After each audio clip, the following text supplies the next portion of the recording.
The night the soldier's heart stopped, no one noticed the janitor mopping the far corner of the emergency wing. No one noticed the quiet man with tired eyes and a bent spine, dressed in faded blue scrubs that marked him as invisible. Alarms screamed, nurses ran, doctors froze for a split second that felt like eternity, and somewhere between life and death, a young soldier slipped away. What no one knew, what no one could have imagined, was that the one person who understood exactly what to do in that moment was the man everyone stepped around, the hospital janitor they barely remembered existed. Before the story goes any further, if you believe in kindness, in second chances, and in the idea that people are often far more than what the world labels them as, take a second right now to like this video, share it with someone who needs hope, comment your thoughts, and subscribe to the channel. These small actions help stories like this reach hearts that need them most. The janitor's name was Michael Carter. For the past 3 years, he had worked nights at a large hospital in Ohio, pushing his cart down polished hallways, wiping blood and grief from floors most people tried not to look at too closely. Doctors rarely met his eyes. Nurses thanked him politely when they remembered. Interns sometimes laughed when they thought he could not hear, joking about how a man his age should have aimed higher in life. Michael never reacted. He simply nodded, cleaned, and moved on. What none of them knew was that he had once led surgical teams under enemy fire, operating by flashlight in the dust and heat of war zones where seconds meant lives. Michael had not always been a janitor. Years earlier, he had been Captain Michael Carter, a combat surgeon with the U.S. Army, deployed overseas in places most people only saw on the news. He had held shattered bodies together while mortars fell nearby. He had restarted hearts with his hands when machines were useless. He had trained younger medics to stay calm when everything inside them screamed to panic.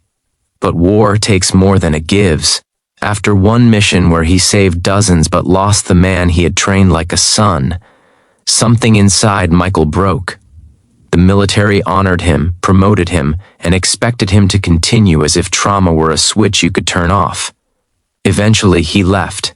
His license lapsed, his hands shook. The operating room became a place of ghosts. Cleaning floors was quiet. It did not ask him to decide who lived and who died. That night in the hospital, everything changed. The emergency wing erupted when a young soldier named Jacob Reynolds was rushed in after collapsing during a training exercise. He was barely 22, strong, disciplined, and full of plans for a future he assumed was guaranteed. Tests were ordered, monitors beeped, his heart rhythm faltered. Doctors moved quickly, but something was wrong. Jacob's heart suddenly slipped into chaos, then silence. A flat line cut through the room like a blade. For a moment, even the most seasoned staff froze, the weight of failure pressing down on them. Michael heard the alarms from the hallway. He had heard similar sounds before, though never in this building. His hands tightened around the mop handle. His instincts woke up before his fear could stop them. He moved closer, staying out of the way, watching the scene unfold. He saw small mistakes piling up, the kind that happen when pressure meets uncertainty. He recognized the signs immediately. This was not just cardiac arrest. This was a cascade, the kind he had seen in soldiers whose bodies shut down after hidden trauma. A nurse shouted for equipment. A doctor attempted procedures that were not working. Seconds stretched thin. Michael felt the old weight settle on his chest, the familiar choice between staying silent or stepping forward. He remembered every time he had hesitated in the past, and every life that hesitation had cost. His hands steadied, not from confidence, but from acceptance. He knew what he had to do. When Michael stepped into the room, no one stopped him at first because no one was really looking. When someone finally noticed, irritation flared. A janitor did not belong here, but Michael was already moving with purpose, his eyes locked on Jacob's chest, his mind calculating steps with terrifying clarity. He identified the real problem instantly, something rare and lethal that required immediate intervention beyond standard protocol. There was no time to debate credentials. There was only time to act. Michael guided hands, adjusted positioning, and took control in a way that felt natural, practiced, and undeniable. The room shifted, panic gave way to focus, movements aligned. When he placed his hands where they needed to be and performed the procedure that most of the room had only read about, the monitor flickered. Then, impossibly, the flat line broke. A rhythm returned, weak at first, then stronger. Jacob's heart began to beat again. Silence filled the room, thick and stunned. Then chaos reversed itself into relief. Nurses exhaled. Doctors stared at the janitor who had just done the impossible. Someone finally asked who he was. Michael did not answer right away. He simply stepped back, his breathing heavy, his hands trembling now that the moment had passed. Administration arrived quickly after that. Questions followed. Records were checked. Military service confirmed. Commendations uncovered. A past no one had bothered to imagine revealed itself piece by piece. Some felt ashamed. Others felt grateful. A few felt humbled in ways that would stay with them forever. Jacob survived.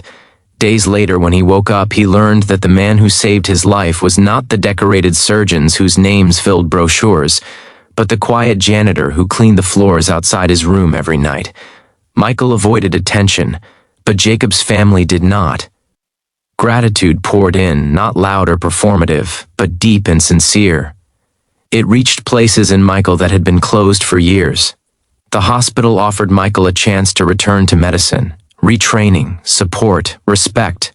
This time, without pressure to be invincible. Michael did not answer immediately. Healing, he had learned, could not be rushed.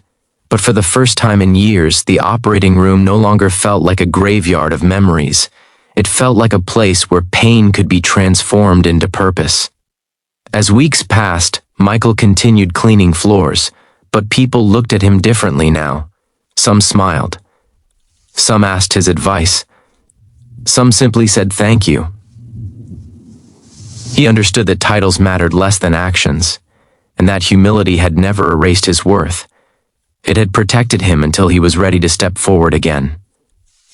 If this story touched your heart, if it reminded you that the people we overlook may be carrying incredible strength, please take a moment now to like the video, share it, and subscribe to the channel. Your support keeps these stories alive and reaching those who need them. And before this story ends, leave a comment telling us one thing you believe about second chances or unseen heroes. Your words might be exactly what someone else needs to read today, because sometimes the hands that save a life are the same hands that clean up after the world's messes, quietly waiting for the moment they are needed again.